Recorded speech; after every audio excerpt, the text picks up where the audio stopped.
their facility and reported it and have documents to prove it happened, this is dispositive.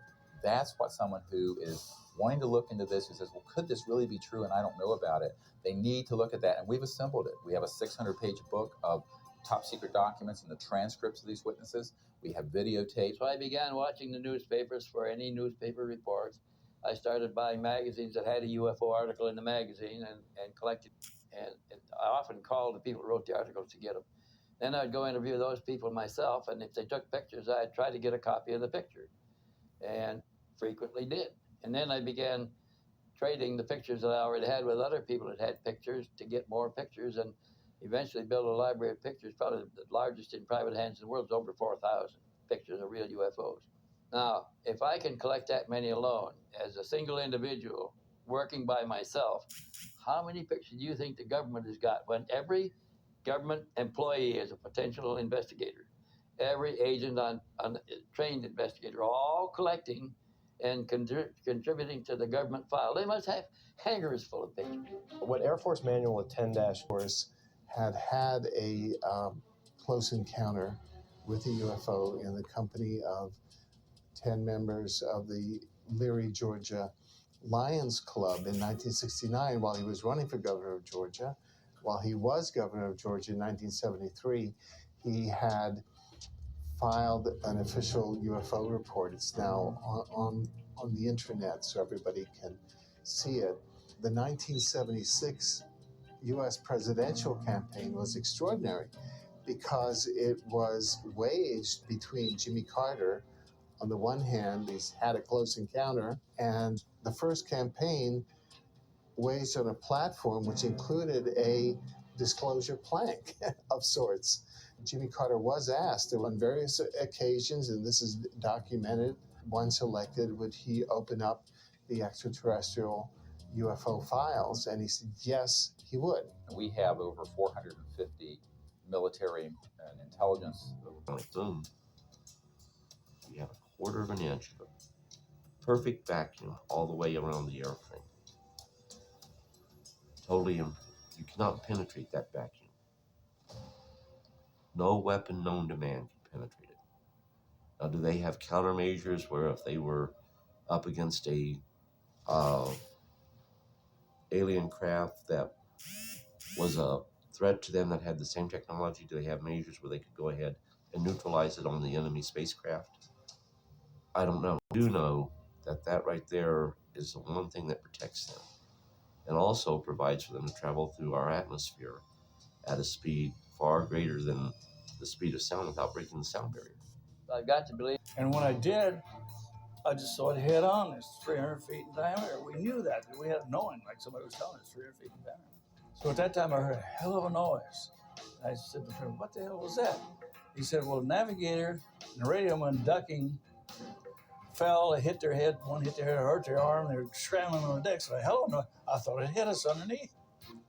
So I said, well, where the hell did it go? And Fred said, right over to the right. I couldn't see it. So it drifted forward about 5 miles from it. It never got to the altitude that we were at, a few hundred feet below. I began to watch it. Well, we knew then it was a friendly encounter. It just wanted us to see it. So then I went to engage the autopilot again. The magnetic compass was going like this. And the bird dogs, which is direction finder, two of bird dogs, they were pointing right at this thing, just vibrating like this. And there was a lot of electrical things in the airplane that went haywire. So I told Fred, did you see that coming? He says, it was close, it was doing this. And so I went back to the vacuum operator. That's the old airplane, the vacuum operator, hydraulic operator control. So I go back to that. So then we sat there and watched it for a while because it just paced us, stayed with us. And so the other crew wanted to land at large engines, so I had to send back. They came forward. Al Jones, which was the original plane commander, took my seat. He disengaged. When I get back aft, I wanted to see how the passengers were doing. They're all on the right-hand side. They could see it underneath the wing. And then, I recognized the doctor back. He was a psychiatrist out of Bethesda Naval Hospital, plus a lot of other things. So I said, I better talk to him first. So Cornell said, did you see what we did? Okay, so back to the lesson. So what we was looking at was the so-called chariots of the Most High. which the world called UFOs. Now we know, according to the scriptures, that these things have been around for a minute. They always been around. And according to Zechariah chapter 5, he was describing what he had seen flying in the air. Right? He was describing one of the chariots of the Most High. So let's just read and get some understanding from a biblical standpoint of what they are, because we know, according to the scriptures, that these are the angels of the Most High, but the world call them aliens or UFOs. So it's talking about the flying roll, which is the UFO, the so-called UFO. Okay, so it says, "Then I turned and lifted up my eyes and looked, and behold, a flying roll. And he said unto me, What seest thou? And I answered, I see a flying roll. The length thereof is 20 cubits, and the breadth thereof 10 cubits. Then said unto me, This is the curse that goeth forth over the face of the whole earth." Now, the reason why he says the curse is because these are the angels of the Most High, and these things they come to the earth, and um, they bring fire to the earth. They do the judgment of the Most High, right? Because they have fire on them. Plus, they have laser beams on them. So these are the army's hosts, which are the Lord's hosts, Yahweh Shah, Yahweh host, uh, which is the army of the Most High. It says, "For everyone that stealeth shall be cut off, as on this side, according to it. And everyone that sweareth shall be cut off, as on that side, according to it. I will bring it forth, said the Lord of hosts," which is the Lord army, which are in the UFOs,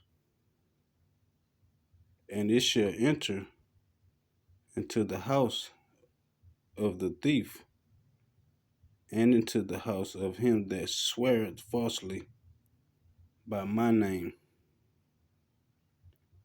And it shall remain in the midst of his house, and shall consume it with the timber thereof, as the stones thereof." So this is talking about the Most High bringing judgments to those who are certain people, which he's bringing back his army in the last days to bring judgment to the earth, which are the so-called UFOs, or the flying rolls that Zechariah was talking about. So these so-called UFOs are, very high intelligent vehicles and advanced vehicles of the Most High. So this is what he's going to gather his people with in the last days.